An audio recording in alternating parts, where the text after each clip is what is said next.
Hi, YouTube. It's Writers and Rec again. It's Dawn, Ivy, and Abby. We are here to talk to you about little recommendations in writing to get you out of whatever has you feeling down at the moment. Today's topic was Abby's choice, I do believe, and we are talking about what we do to combat writer's block. So, and I know a lot of people right now, they are suffering um, through trying to get, well, they're not trying to get the block, they're trying to get out of the block. So Abby, I guess you can start us off with how you're feeling and what your take is. Oh, yeah. Well, sorry. Right now, everybody's got more time than they would like. And for me, feel rather guilty that I'm not using it all to write because I'm kind of in my own way a lot. So that's a really hard thing to get over is the guilt of not writing. You always think that the enemy of writing is lack of time, you know? But here we are with all the time in the world. But a lot of us are blocked because we're distracted or because we're worried about the future, you know? Like, what's the point of doing anything? The world is over. But yeah, my right now, my ways to get through that is to force myself to write, whether or not it's good or whether or not I use it. Um, Kind of like the Stephen King power through, do it, it's your job method. Yeah. And so yeah, that's one of the things I do. Like I've told myself that time spent writing doesn't always have to result in, a perfect chapter. And that's one way to sort of get myself out of it because I put on a timer, let's say for a half hour, and and I'll by the end of that half hour, I'm hopefully feeling it. You know, if I'm not, then I'll wait a bit and get in again. But yeah, that's one of my methods. I've got quite a few, but do you guys have any ways to cope with the pandemic induced writer's block? Um, I either I go usually when I get blocked, it's because either I'm a really really angry about something, or B, I've run out of ideas and the well is basically dry.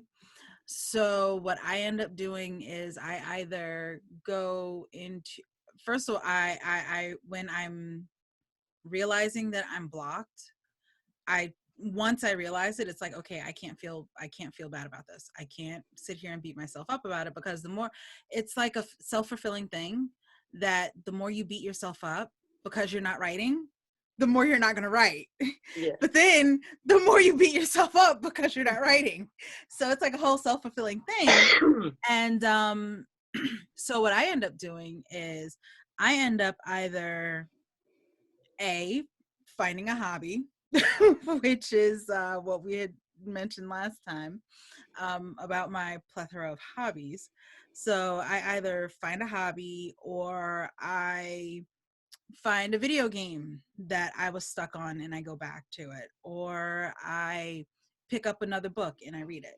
So this way, usually with video games and with reading books or even marathoning an anime, that goes into refilling the well, so that when, after about a couple of days, I could go back and I could be like, okay, let me try this one more time and go at it. Um, I think for me, like actually writing during, in particular, like everything that's going on with, I call it Captain Trips, but like with the pandemic going on, it's been more, you get it. The plague. Yeah, I know, right? But that's not been hard, which probably sounds terrible, but like it's just, I'm not like plague I'm worried about the plague a lot, but I guess I'm so busy with school at the same time that I am so busy 5 to 6 days a week that I'm kind of just in like survival mode. So I have stopped allowing myself to think as much about what's going on. I know that sounds awful and privileged, but I was also at the point where like our mutual friend who's a psychiatrist was like, you need to take a step back from like the news because it's not doing you any good. So I was like, that's a great point, MB. And so that's helped sort of keep me from getting into holes where like news or just the national atmosphere makes me upset that I can't like work. I would say that I do worse, and I don't remember if I talked much with this about you, Abby, but I did with Dawn last week. Like when personal setbacks come up, so like or something that's it's like deeply personal affects me. So like I don't know, it was really hard, but like I had about not last Monday, but the Monday before, so like almost 2 weeks ago, I had like really harsh feedback from my thesis mentor on a project for her in a different class. It's not even related to my thesis, but it was like really deeply personal and super mean, actually. Like, even though the paper grade was fine, it's a pass, it's great, whatever. The comments in themselves were like really mean about like stuff that she knew about me from like ghostwriting, because it came up because I used to be the office secretary. And so it's just like stuff that was water cooler Oh, talk. I remember And that. yeah, and it was Yeah. just, it was like deeply personal. And it was like, made me feel like just like a hack on a lot of levels, because I've done ghostwriting and I've done other types of like perhaps more mercenary writing. And it was like really hard to deal with the 1-2 punch of this woman is supposed to be the person who's recommending me for stuff when I apply to jobs. Plus, shit, like maybe I really do suck at writing. So to be honest, I took about 5 or 6 days off where I couldn't really do much except get through what I need to do for work study and classes and day-to-day life. And I just didn't have, like Dawn says, anything in my well, I guess. So in that case, it was a mix of talking to friends and like getting rest where I could, although it was kind of hard to sleep. And then eventually sitting down and just trying to write something again because I missed it, which I think was what I resented the most about with the comments, was because like it's a rough time for everybody. So I think everybody's turning to some type of art for release, or hobbies for release, to like give them something to do to keep them sort of steady. Like sorry, this is coincidental, but this my sister started painting, so she made me this for my birthday. So it's like she's just, that is cute. yeah, I think she does like sort of splash painting or like glitter painting, and like Yeah. it sort of eases out. So that's what she does. Yeah. So that's sort of how my sister gets her relaxation. And like when I write either fic or original fiction, that's how I get my relaxation. So it's like kind of like a double-edged sword. So I guess I started writing again. I usually only write on the weekends, because during the weekdays I've got work study or class and it's too much. There's just not enough time, and I'm freelancing for a client for the next couple weeks. So it's just, I have busy weeks.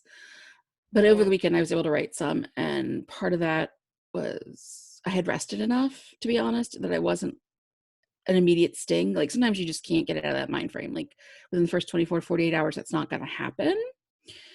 And then part of it was I actually changed how I wrote, like physically. Like usually I type on a computer because that's what I do, but sort of just put myself in like a different like literal interface. I just typed a lot of like part of a chapter in an email first. And so it's like emailing it to myself, and then I could expand it when I got it back onto like a laptop, but it changed just the way I was processing it because of the physical way it was typed out. And that actually sort of got me in a different kind of sphere, just from like the alternation of like the type of mechanics I was using. Okay. So mostly rest and getting past an emotional kind of bump, mixed with like trying something different, just literally something that makes me think differently about how I'm typing. It's different. I guess it's different for me because my job has disappeared. I'm a singer, and I've gone from having, gigs and things to do to just live streaming on Sundays, and then my neighborhood does this social distance happy hour kind of on the street on Fridays now. And that's like the only times I treat that like a job. I get dressed up and I do my whole thing because She undersells basically my herself. She clothing, looks amazing in like very retro 40s gear, and it's Yes. adorable, and you have to check it out. basically all my clothes are either dressy dresses or pajamas, and there's nothing in between. there's barely anything in between. But yeah, I think that the depression of this has left me with this: who am I? And I'm like, well, now I have all this time to write, but I'm writing less than I was when I was busier. if that makes sense. Yeah, this is the psychologist in me. There's a thing called the Parkinson principle, where Mhm. basically you do a chore in the time allotted to do that chore. So theoretically, if you're in a schedule where you're used to, oh, I work 9 to 5, I only have an hour at lunch break to write. So I get 5 hours a week, and maybe I can write 4 or 5,000 words a week while at job.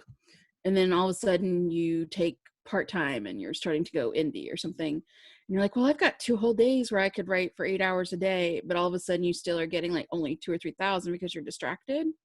So like it is a psychological thing where you sort of start mentally allotting for the time you have. So you're like, oh, I've got tons of time because other things have slowed down, but then you're just sort of also adapting habits that sort of fit the schedule you actually have and not the one you used to be on. So that's Yeah. common.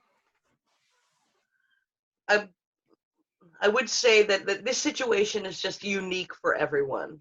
Yeah. Um, and for me, for most people. So yeah, but here I am with all this time, but I'm also always worried. But I do have my stories, like the story I'm working on right now is basically plotted out. I used Romancing the Beat Yeah, I um, love that to book. to plot it out in like sections, you know. So I basically it's ready to go. I know what's going to happen. I mean, it changes as it goes a little, but I just need to write the actual stuff between A and B. But I find myself second guessing myself a lot more than I did with my previous work. Um, I think it's because my previous work was plotted, but it was mostly pantsed, and it kind of just came out of me a lot, you know, with like these funny scenes because the heroine herself had a very big personality, so she was so much easier to write than somebody who was more subdued. And and so I feel like I'm trying to insert comedy from other characters as much as I can because my heroine is just not inherently funny, you So it's kind know? of like if you're writing just go with me, a fiction for like the Golden Girls or something. Like you're writing the Dorothy character, who's the sort of the straight woman of the piece. You're not Yeah, writing any more like a side comedy character. Not that the other yeah. ones are side characters. You're writing for the straight woman, so to speak. Yeah, I think, and I was writing a mix of Blanche and Rose before, Yeah. which, you Well, know, Blanche is they're all the the most comedy. fun. Yeah. They get all the best lines. But yeah. Yeah. A lot of times, what I've noticed with myself is that, and it's one of the reasons why, like we were saying before jokingly, Mark, Ivy and I, we were saying how yeah, the planner people have gotten me. um but I have a planner, and it is not as full as it could be, it should be, or whatever, but it works for me because if I have no structure, then I'm going to sit back and not pay attention to time.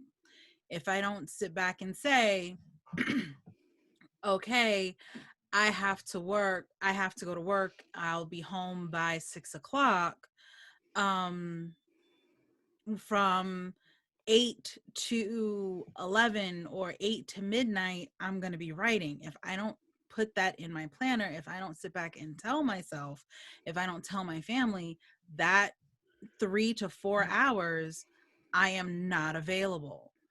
Do not try to sit back and hold deep conversations with me because you're going to get mad because I am going to be furious.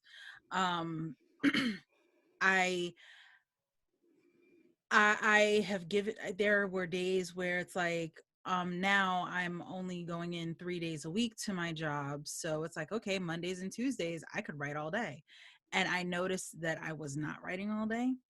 And I was about to start getting angry with myself. But then I remembered I'm an indie author, which means all of this is on my plate. My success, my failure, it is all on me. So I don't necessarily have to write, even though I have Mondays and Tuesdays off. I can make promos. I have Photoshop. I can make ads. I learned about making Amazon ads. Um I can make images for Instagram, which I really do have to get on the ball and do that. There's a lot of marketing things that go towards my career that I could be working on Mondays and Tuesdays. So I can go and throw those in my planner. That'll be my 5 hours. Then grab something to eat, cook dinner, have spend some time with the maternal unit and the doppelganger, sit back and mess around with the doppelganger about some meme that I saw, and talk about how two voice actors that both of us love are engaged and we knew nothing about that. Whole other sidebar. But then when 8 o'clock comes, I gotta write. I got my little noise canceling headphones on and I'm banished from the world. And I'd like to point out that people think if they have a lot of time off that they're gonna write like every day, or all day, 5 days a week, or Yeah. like do 7 or 8 hours in a row. And I would like to say, as someone who did that for about 13 months, because in about 2015 I was at home and I didn't have anything else going for me. I was before I started school again, and after some jobs didn't work out. So I was ghostwriting, but I was trying to get my reputation up and trying to get my fee up per like person. So I was taking on 2 or 3 30,000 word jobs at a time. So I had gotten myself to the point with the amount of deadlines I was trying to meet. I was literally writing 10,000 words a day, 7 days a week. And so I don't recommend that That is insane. because you burn out really fast. That is insane. It was not great. I got to the point where about a year in, I just had to open a file and I was like, started crying. I was like, I can't write another book about let's be real sheiks. So like I needed a minute and I was like crying. I was like, I can't do this. So like there is this dream or this thought that, oh, well, if I don't have anything else going on for whatever reason, or if I've retired from my job, or if I'm doing part-time or like whatever, whether it's voluntary or not, because I want to write, that then I'll just automatically be ready to go from 8 to 5 every day and just write, which is not very healthy. And it should be something you want to mix up with like some structure, whether the structure is doing the other parts of marketing and writing, whether it's, dealing with correspondence, or like just setting out a schedule where like, yeah, there are concerted writing times, but you don't feel like, oh, I didn't write like for 6 hours in a row today. That's not okay, because that's not a healthy I promise you, it's not a healthy expectation. It's totally not feasible. It's not sustainable. Okay. Like it's not sustainable in the long run. Like, and like I'm saying is like what Abby was saying, where she'll set a timer for 30 minutes. So maybe what you do is what they call Pomodoros, which are like, sprints or whatever, where you sort of schedule them out and you're saying, I'm going to do 4 30-minute Pomodoros during the day because I've got that time. Yeah, for the most part. Yeah. You get your 2,000 words. Sorry. I don't mean to cut in. Fine. That was what that's where I basically started doing the 45-minute sprints. You start off at 25 minutes. So that way you have a half hour. You take a half hour. Just start with a half hour. Time yourself for 25 minutes. You write as much as you can in that 25 minutes. If you could get 100 words, great. If you get 1,000 words, great. That last 5 minutes, I don't expect I see your eyebrows going up, Abby. I do not expect anyone to get 1,000 words in a half hour except for Ivy. Yeah. I was like, to be fair, but no, I did this as a job, like in a way that like, if you don't turn in the words by X date, you don't get paid. Yeah. Like that's a really different situation, because you're super motivated, where it's like, you're doing $1,000 check, but you don't have the words, so you don't get anything. Like that's different. Yeah. I write for a magazine, this monthly article for this one magazine. I have to get in 2,000 words. I usually don't do it until the day before. So I can do it, but that's like a very different kind of writing. It's like, that is basically, okay, here's the information I have, and now I have to just tie these things together in a subject or whatever. So that's a lot easier for me. It's the structure of it it's like a little puzzle you're putting together. But yeah, for writing, I get this crisis of confidence, I think, is one of the main things that blocks me, is where I'm like, is this even any good? Like, what do I think I'm doing? Nobody's reading this the way they were reading the other one, because I'm writing on Wattpad, so it's almost like a fan fiction situation, where the first book is really popular. This book, it's just started, so I shouldn't put that pressure on myself. But I'm like, is it even as good. Like, every time that little voice starts rearing its ugly head, you have to sit back, and people at home, forgive me for cursing, and you just have to be like, bitch, I will take your ass behind a fucking Denny's. We will square up and settle this. Sit down and shut up. Or as I like to say, you'll have a come to Jesus meeting with your negativity. You know what I'm talking about, what a come to Jesus meeting is. Yeah. You know. I know. But yeah, it's one of those, everybody does it. Every author does it. It's a crisis of everyone has that crisis of confidence. And I think it hurts more if you've had like a blow. Like obviously Yeah. you were talking earlier about how certain things weren't going the way you wanted, and maybe this week, if you're just going to sit down for your regular 25-minute sprint and you get any words at all, that's a victory. And then in a couple days after that, you could do more normally. Like no one expects things to always be the same level if something else is going on. Yeah. Too. I'm a little subdued because I've had a rejection, yesterday. And it's still pretty fresh. So I feel like it's got me at this point of like, where I'm like, why bother writing? It's never going to lead anywhere, and I'm never going to make money off it. I don't deserve to make money off it. Maybe I'll just do it for fun. Yeah, so. I know. That says who. That's who. My inner editor's really mean. Yeah. Yeah, your inner editor can meet me behind a Denny's. We will square up.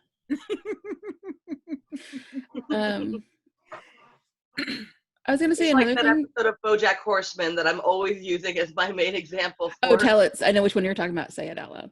Yeah. I forget the actual name of the episode, but it was in like season 4, and it's the episode where you get to hear his inner monologue throughout a day, and I related. I'm not as self-destructive as BoJack, right? And I'm not as as harsh to other people, but I'm very much that way for myself. Like that crazy ex-girlfriend song, "You Ruined Everything, You Stupid Bitch," is it's one of those things where I relate to it. I remember at one point in the song, she's like, "Sing with me. Yes, I deserve this," to the audience. And I'm just like, oh my God, I feel this on a visceral level. Yeah, so when I saw the episode of BoJack, separately obviously, but it was like he spends his whole day and you just hear his inner monologue and time flies by on him. He kind of loses track of time because it's all like, you're stupid. And they're like, why were you driving? And he was just in his head, he was just driving, you're stupid. Why do you do that? Why would you do that? That's a stupid thing to say. Why would you do, Yeah. I'm why like, are you eating cookies? Cookies aren't breakfast. Stop eating cookies. He's still doing it. So like, I think some of us with really strong inner editors or inner critics can relate to that. Yeah. I'm working on it. I mean, I know I have a little bit of anxiety, and I'm on meds for it, but I still have a lot of internal work to do. But sometimes writing really helps me, sometimes not. But that's just this general situation. Like before this, in the last 2 years, I've been pretty steady with writing. I've had obviously periods where I'm not doing as much, like something comes up, personal reason. Like my uncle had a surgery. I had an aunt who passed away, and sometimes you just need to give yourself time during stuff like that. Yeah. But on a generally, when we aren't in the apocalypse, I have a system where I try to write morning and night, because mostly my job is gig based. There's some days I'm not working. Usually Mondays, Tuesdays, let's say I'm not working, and the other days my work is, I got to dress, prep, and rehearse a little, and I have the actual gig, but it doesn't take up the same amount of time as an 8-hour 9-to-5 job. Yeah. So I do have a little extra time, and I would write morning and night. And one of the things I would do when I get like stuck on a scene, because that's usually what happens. I know what's supposed to happen. I'm a plotter / pantser combination. I'm like, Planter. You're a plot gardener. A planter. Yeah, or I'm that. a planter. And so I know exactly what's supposed to happen in a chapter, or what I want to happen in a chapter, and all I need to do is flesh it out, because my outline is really, really messy. Like, people get rescued and bam, that's basically as detailed as it gets. I like that part. And bam. I'm just like, fill in the bam. Bam, TBD'd. Yeah. Well, But yeah, when I have to go when I'm having trouble with a scene and I'm find myself writing it over and over, I will do a throwaway version of it where I'll write it like in some other way, like change the setting or pretend the people have taken truth serum and they can't lie. Ooh, and obviously I'm not going to use that version of it, but it's just a nice throwaway to try to get to what the tension is or something like that. And sometimes that helps knock me out of I'll try to write it. If I have two versions I might want to write, I'll try to kind of sloppily write them both and then decide which one is making me feel like, oh, this is the one I want to move on with. yeah. So. And then I would say one thing that helps me too, besides sometimes literally changing the mechanism of how I'm writing, is like changing it up of what I'm writing. And I mean, even if you it sounds dumb, but I have like, I'll go to prompt tumblers or like, which we talked about before, but I also have a couple of writing prompt books. I bought like a stupid, like very cheap one from Kindle this week just to do like, okay, here's 10 minutes, write something down from this stupid prompt. Doesn't go anywhere. Did you do that when I sent you? No, but I should have. But That's twisted. I want you to write that one. Okay. Put but that and rewrite the stars somehow. Yeah. Oh. But my point is more that like sorry, my brain gets fuzzy. But like even if you're like, you write a lot of really long works, which I totally get because I'm a Russian novelist as well. I'm Abby. But like maybe sometimes if you're just feeling stuck on one thing and you're like, I just need to pressure myself to do more of the story today and like get it up to Wattpad and all this stuff. Sometimes it's, okay to say, I need a break just to feel like I can get back on a writing rhythm. Let me, literally go to writing prompt Tumblr, or here's this silly book I have. And this one's like, here's one little prompt and I'll just write it for 20 minutes just to get like, or a 25-minute sprint just to get some practice of something like a palate cleanser. Like, Yeah. think of it as a literary equivalent of having a little bit of ginger between the next piece of sushi roll. Like that can help too, just to like dislodge things in your brain. Like maybe that'll be an idea that gets saved in a file and like 2 years down the road you're like, oh, I might want to make that a start of a story. But like just as a fun way to get the gears running again, where you don't have to feel like, okay, I've got to get through chapter 8 of like a 36 chapter story. It has to do X, Y, and Z. Sometimes it's fun to be like, oh, and it was a dark and stormy night and go, it can be fun. So I think also just giving yourself permission to both have fun and to not always like, again, so hard when it's someone else, but when it's your own inner critic, like permission to like suck, or also not to like hold yourself to like impossible standards is okay. Like it's okay. Yeah. It's really hard for me to want to write unless it's going to come out perfect, and that is one of the main enemies I have. It's where I expect, like, if it's not working perfectly the first time, I'm like, maybe this isn't meant to be. Maybe this scene doesn't even belong in here. So that's also a factor of, I think, the first draft, well, I'm gonna like crib from him and but the first draft of anything is always shit, Yeah. So like you're allowed to make mistakes in the first draft, sometimes third, fourth, and fifth drafts until you just keep pounding your head against something. But you're allowed to like have like not perfect copy when it literally is just the first thing that comes from your fingertips to like the screen. Yeah. And I then think the hard thing is there's also the adage of there is perfection in imperfection. So you could sit back and you can craft like when you're crafting it, it could be like, this is perfect. And then you write out something out and your inner critic is telling you this is crap. And then you put it back, you put it in a different file or whatever. Mm-hmm. You come back and then you'll see it and then you'll be like, oh my God. Because I have done that plenty of times where I would sit back and I'm writing something and I'm like, this is crap, this is shit, no one's gonna like it, this, that, and the third. And then come to find out, I come back to it sometime later and it's like, this is good. Yeah. So yeah. People's inner critics are the worst. I lived my life being told I was not good enough by more than enough people that right about now, I'm like, look, bitch, You and I can square up. There are days when she does get me, but then it's like, okay, next day, let's take two. We got this. Excuse me. And then there's also like someone that Ivy and I both know. He held a talk a while ago about time frames and his day. This is someone who puts out, I think, what, like 16 books a year? Yeah, and they're like, Oh. I mean, they must be at least 50,000 words a piece or so. Like Yeah. they're novel size technically. Is They're he not novellas. 3 people secretly? No. Well, to be fair, his time Just management kidding. system is that he does have a wonderful partner and husband who has. I was like, we should all get one of those because there's like the chores and the food and the. I mean, it's becomes like a That would two-party be sort of nice. like industry Yeah. because like they're supported as a unit.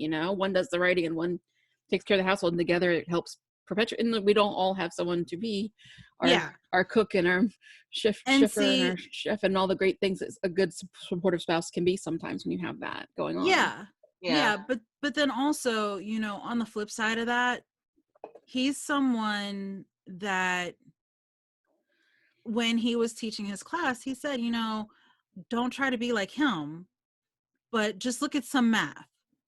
There are 365 days in a year. Except this year. Well, 366. Yeah. If you take a 2-month vacation, about 60 days, and you write 1,000 words a day, you could write 300,000 words in a year. I went the month of April. I went and I was like, okay, I'm going to do 2,000 words a day. I'm going to try to do 2,000 words a day. I did not do 2,000 words a day per se, because there were days that I came home, I crashed, I took off, I spent time with the doppelganger. I was okay with that. There were 4 days that I did not write in the month of April. Before April 24th, I should say. Because after April 24th, that was a wrap. Because that was when I finished my book. I wrote 50,000 words in the month of April by the 24th, by writing 2,000, by making sure I wrote at least 2,000 words a day when I did write. Yeah. There's a lot to be said for the consistency. I confess that I'm a binge writer, so like I'll get a lot of words in a week because I'll have a couple days or the weekend. But again, sort of how I always have done things. I'm definitely a binger in a lot of habits. Yeah. But also for good or ill, obviously. But also just when my time frame is, so that happens. But like it's like you have appointments with yourself either way. Yeah. And again, that's because I took a 3 to 4 hour block of my day and was like, this is what's going to happen. If you only have a half hour, say you do 500 words a day and you still take 2 months off, that's still 150,000 words. That's at least like 2 books of normal size. Yeah. And that's definitely 2 like contemporaries. One fantasy. Oh yeah, I was gonna say, you know what I meant. It's like 2 contemporaries or a fantasy or like a super romance historical. So it's something. Yeah. Historical romance used to be a lot longer in the 80s. Like they were definitely thick. Yeah. Now they're not. I'm like, oh, I kind of want that back because I don't want to cut any words from mine. If I'm gonna clean it up and try to get it published, but we'll see. We shall see. But yeah, it's like you can't sit back and beat yourself up. Just sit back and think of it as, okay, this is part of my 2 months off for my 100,000+ word year. Yeah. Because that's the way I look at it. Whether I get over 3,000 words written this year or not sure. Don't know if that's going to happen. But, at least it is something. At least I am going to be trying for something. Yeah. I finished one book. I am as soon as well, not as soon as, but when we're done here, I'm gonna end up starting writing the other one that Yes, she's very excited about that. yeah, that's gonna be the Chinese fantasy, somewhat interracial Chinese fantasy, somewhat. Um, I'm thinking about using a mythical China with dealing with the four celestial gods, and so yeah, that's gonna be fun. But yeah, and I think it's also like a mix of like be kind to yourself and then treat it like a job and treat it like you can do anything for 30 minutes or like 25 minutes or whatever. Like again, you don't have to get like a huge ton, but if you like spend the 25 minutes that you would have watched like part of Love is Blind or another dumbass reality show, then that's like 500 words you didn't have. And all of a sudden you're like, oh, I didn't really need to watch a couple episodes of TV. Now I've got 1,000 words Well, for I the next. consider it work because I live tweet while watching. So Oh, I'm that's like, fair. that's writing. That's writing. I'm sharpening my snark muscles, that That's kind of fair. thing. But like, I think that's sort of also an idea. Like, I just think the idea of, don't think of like, I have to sit for 6 hours and write something because it's not a No, healthy way to go. I swear to God, it's not.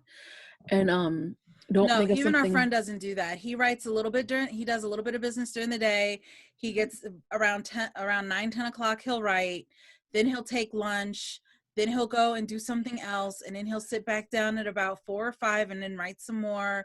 No, it's not a thing of, no, no, that will drive you bananas. It's not really scientist hat. It's not really how people work cognitively speaking. You do have to take breaks or else Yeah. you just burn out. You It can't doesn't work imagine that yourself way. in a cubicle with a boss standing over your shoulder. Yeah, if you wouldn't do that, Straight I mean, out. if you can avoid it at the cubicle, don't make yourself a cubicle person. Yeah. It doesn't work for the creativity. It's more like the Pomodoros and taking the time when you have it and making it effortful. So like One you're saying, other this is thing what I've I allotted do for. when I get stuck on a particular scene and I still want to get some words in is I'll skip ahead to a scene I'm really looking forward to writing. I call it my dessert / vegetables thing. Like you have to eat your vegetables before you can have your dessert, but sometimes you just need to take a taste of it to be sure it's really good. So Yeah. so you And can see, I can't do that. these. I can't do that because the my writing style, I can't do that. Because when I start writing, I write from straight from beginning to end. Yeah. Because if I go and I jump around from scene to scene to scene, then there will be no amount of duct tape, no amount of gorilla tape or gorilla glue or anything that will be able to get them together into one cohesive story.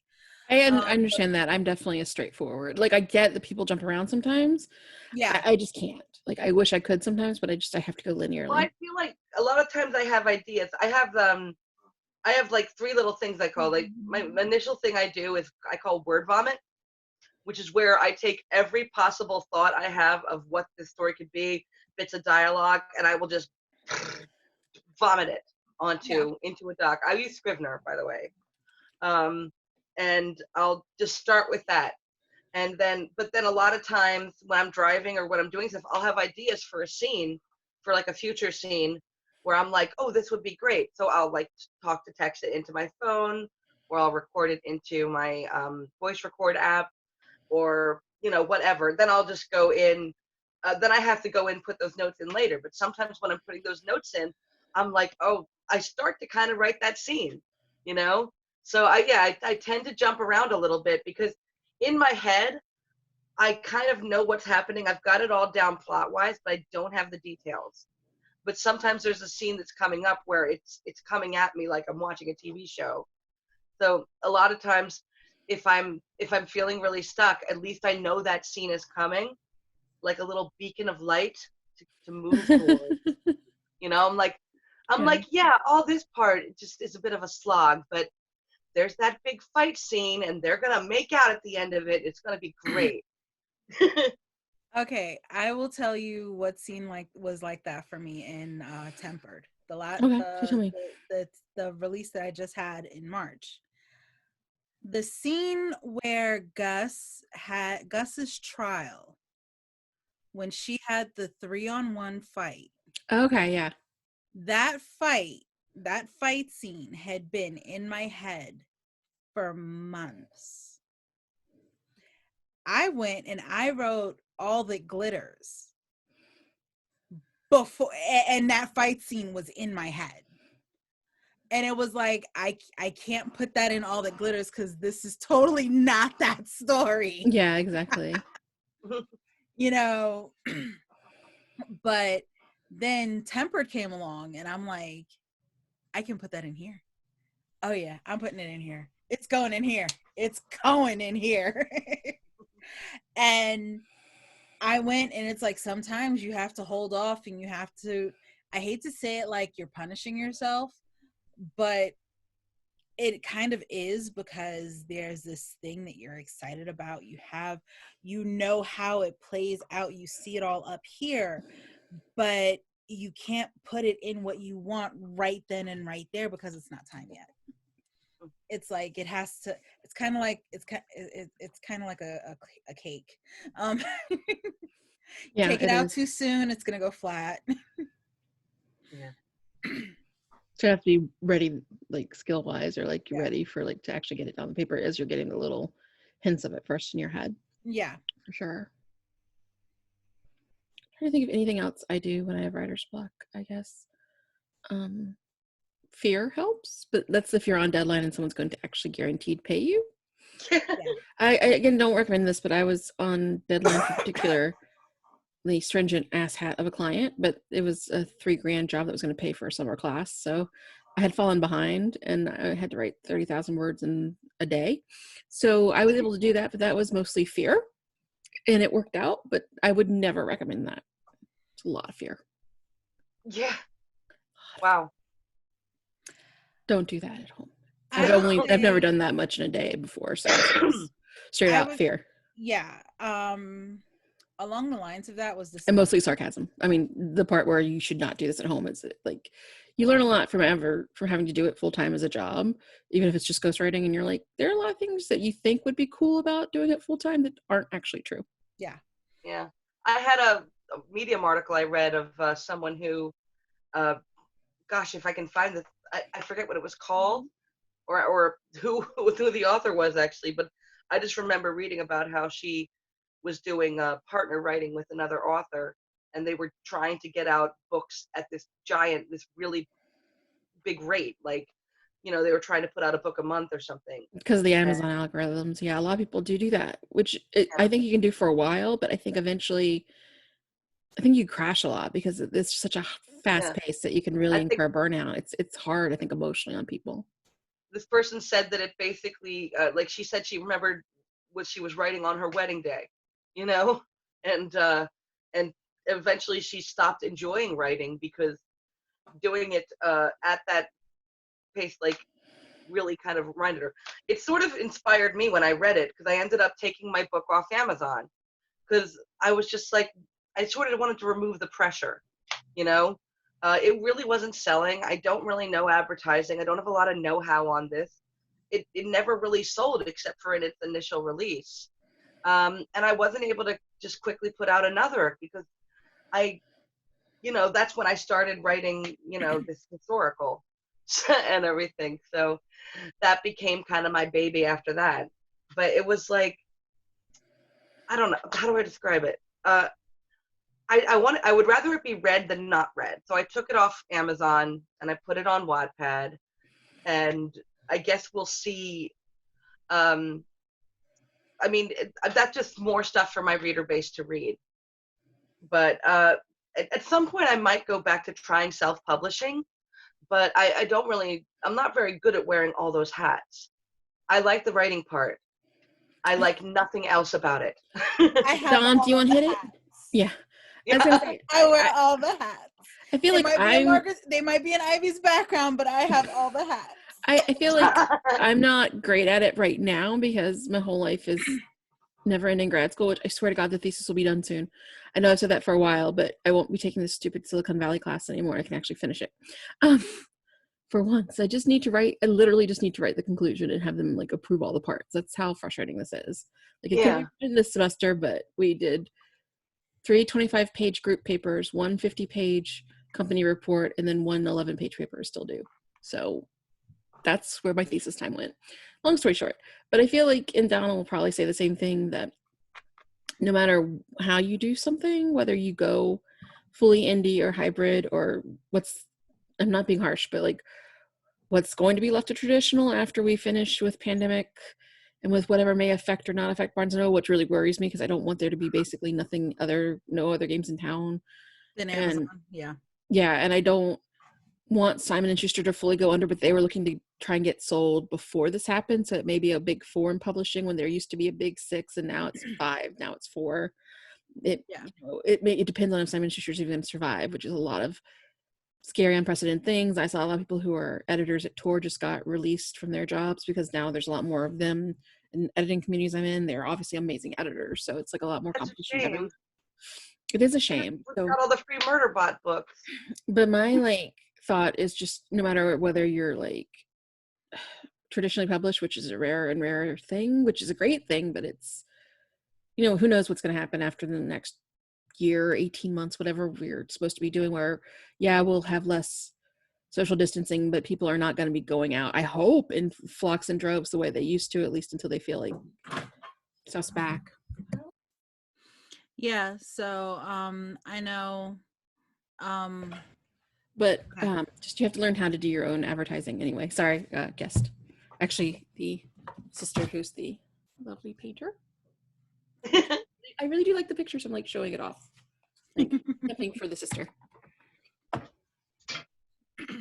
But yeah, I going back to what I said before. I decided to go indie because I found out a lot of people's main advice when getting into writing was you have to have a thick skin because all of the publishers, all of the editors, they're going to tell you your stuff is crap for a gajillion times. I've been told that I've been crap enough. I know that my writing is good. It needs work, but I know that my writing's good. It's true. I edit for her. She's good. I get tired of hearing I'm not good enough. So, and then also, I found out that, unless I'm pulling in Cressley Cole numbers or Gina Showalter numbers, which they're already doing, so it's unlikely you'll break into that echelon. So, I would have no control over my cover. I would have no control over my blurb. I found out from a friend of mine who she did get a contract. She was so married. She sold her manuscript. She was so married to her title. She had an idea that she wanted for the cover. She had everything in play. And her publishing company was like, yeah, we're going to change the title. We're going to change all of this. That idea that you had for the cover, yeah, no, we're not doing it.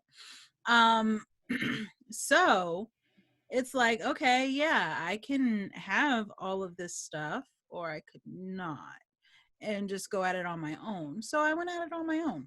I feel like eventually you have to learn, it's annoying, but you have to learn how to do some of the ads and the advertisement and the social media. You have to eventually, because if you were here's the thing that a lot of people, here's the thing that a lot of people had not realized, and the organization that Margaret and I belong to, that Ivy and I expired in 1 day ago, so I'm very proud of me. To belong to. Yes, I am free.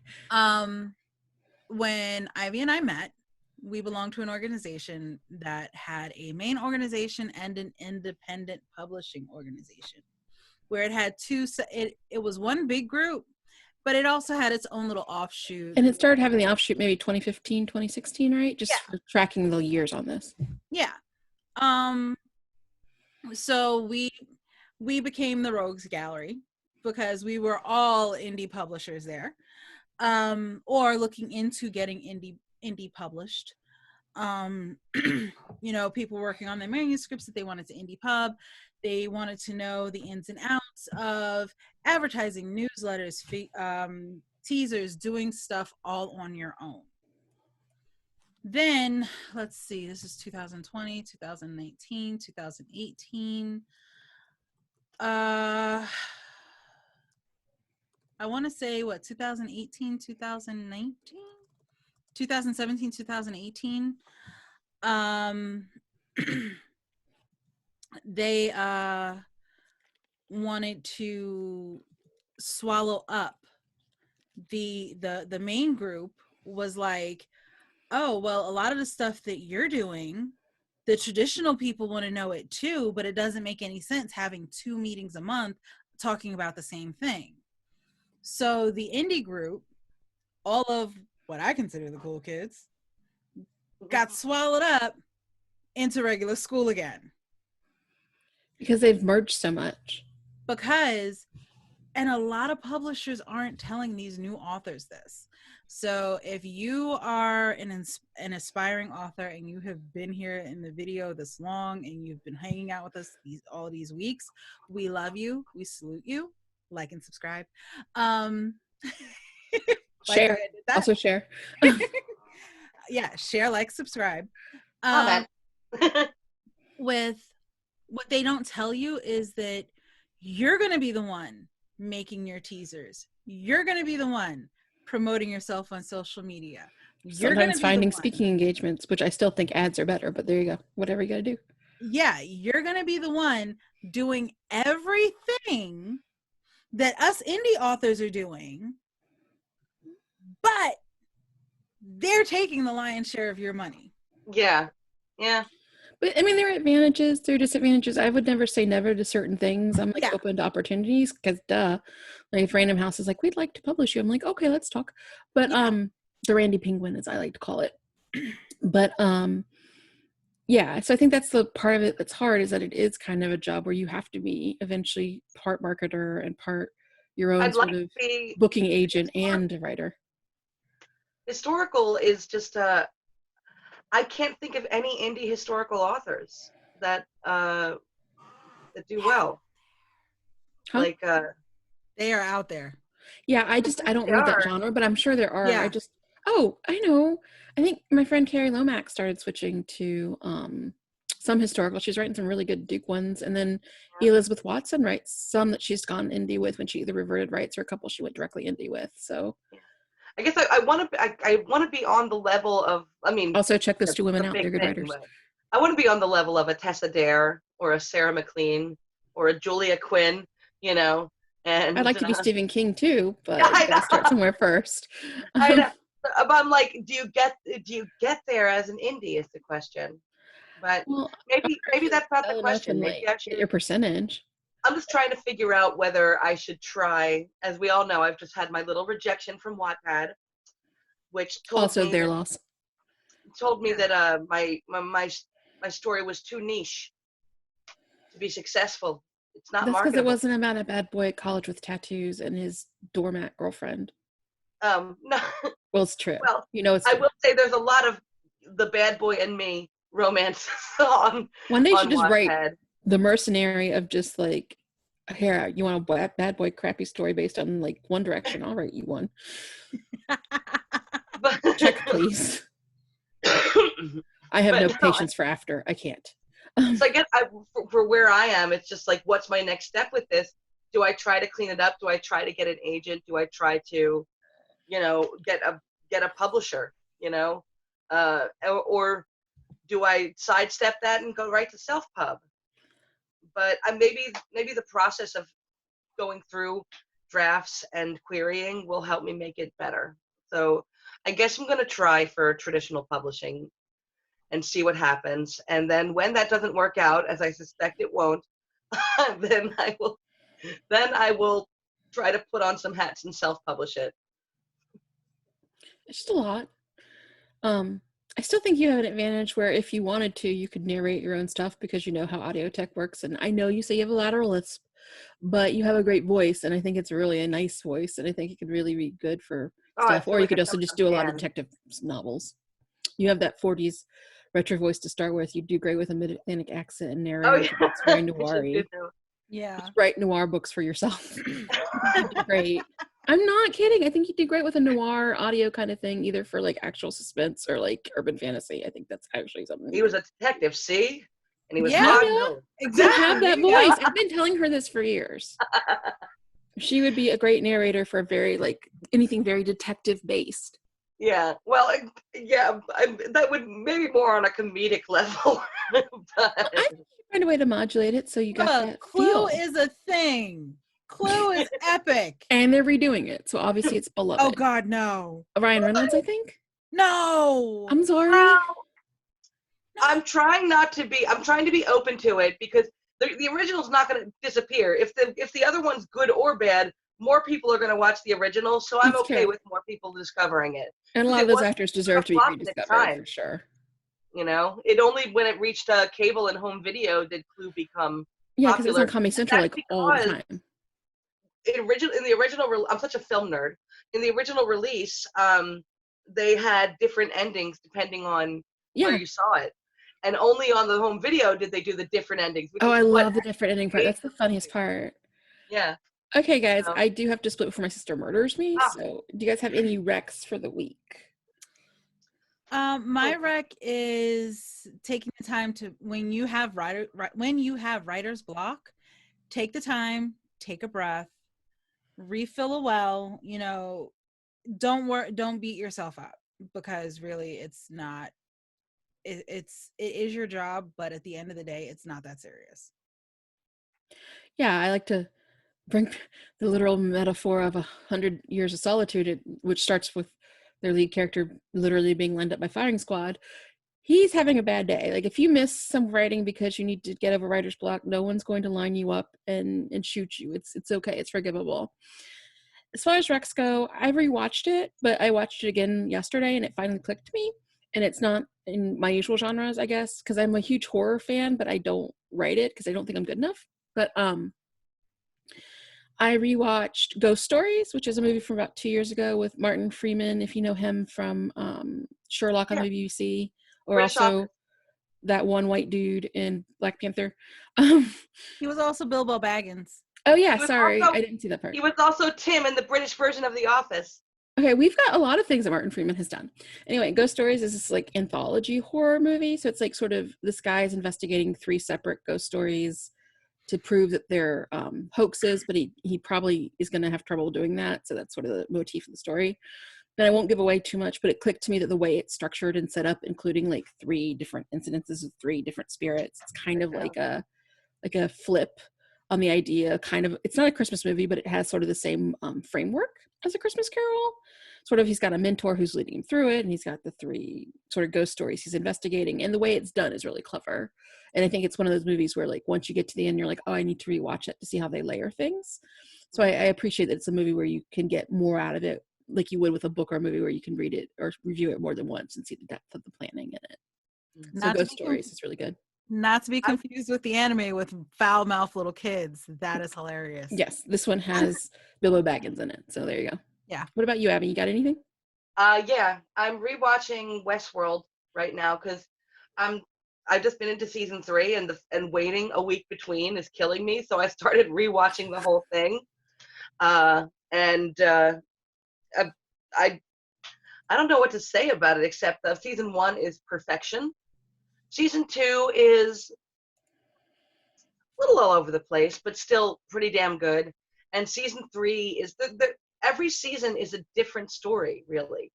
Season 1 is despite the fact that the Western setting is just pancake makeup, it does have that feeling, that Western self-actualization journey of discovery thing going on. Season 2 is a whole other story. Well, sophomore seasons are hard too. No, season 2 no, it's really good.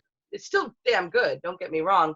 But yeah, rewatching it, I'm on the rewatch, I'm seeing a lot of things that I didn't notice the first time around, that because you're paying attention to you're being entertained and you're not looking for clues. So I love on the when you second can go time back around, and I'm find the seeing a lot clues more. layered in a clever way. Not I did it as a stunt Yeah. way. Like there's different It's art really to it. good. Well, it's Jonathan Nolan and Lisa Joy do Yeah. an amazing job with this show. If you haven't watched Westworld, it's one of those very binge-worthy, just addictive type shows. It's got a great cast, and honestly, when I was just finished rewatching season 1, I started rewatching season 2, and I'm just like, Anthony Hopkins is a freaking treasure. Yes. All he has to do is like intone or pause a certain way, and he just changes the line from what it could be to just having multiple meanings. He's so good. All right, before we How go, did one they fun get fact. him?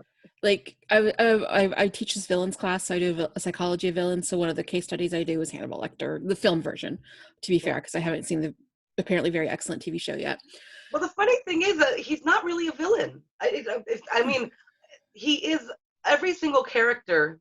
There aren't really any good guys or bad guys. There's just guys, Yeah, I you kind of know? like that, where you're like, oh, I want to root for someone. So it's kind of like the Tiger King, where you can't root for anybody because they're all uniformly shitty. Yeah. Oh Damn gosh. it, we almost made it past one show. Oh No, god, the I Tiger won't King is give it up. everywhere. I won't. You can plot God my cold Damn dead it, tiger Carol hand. Baskins, you're not gonna get me. But she did get her husband. I'm just saying. Okay, I'm sorry. I'll be good. And you can do the outro, my dear. Oh boy. But yeah, Westworld is amazing, and if you haven't seen it, what are you doing with your life? But it's an HBO show. They're all pretty awesome most of the time. Until they get to the end. Here's looking at you, Here's looking at you, Game of Thrones and True Blood. Yeah, I said it. We're all thinking it, though. Yes to both. Yeah. Where'd 7 or 8 years of my life go at the moment? You know, 14 for me because I watched both of them. Yeah. I noped out on True Blood once fairies came in. I was like, nah. No, not this too. This is too much. Like, I'm fine with it being vampires and werewolves. Okay, ghosts, yeah, sure. You know, they didn't do ghosts very well anyway. And I was like, okay, witches, all right. Oh, Maenads and Greek stuff. Okay, fairies too. Is it all true? Like, is every mythology true now? Is all of it true? Plus, vampires can't touch crosses? Well, how does that work when the Greek gods are real?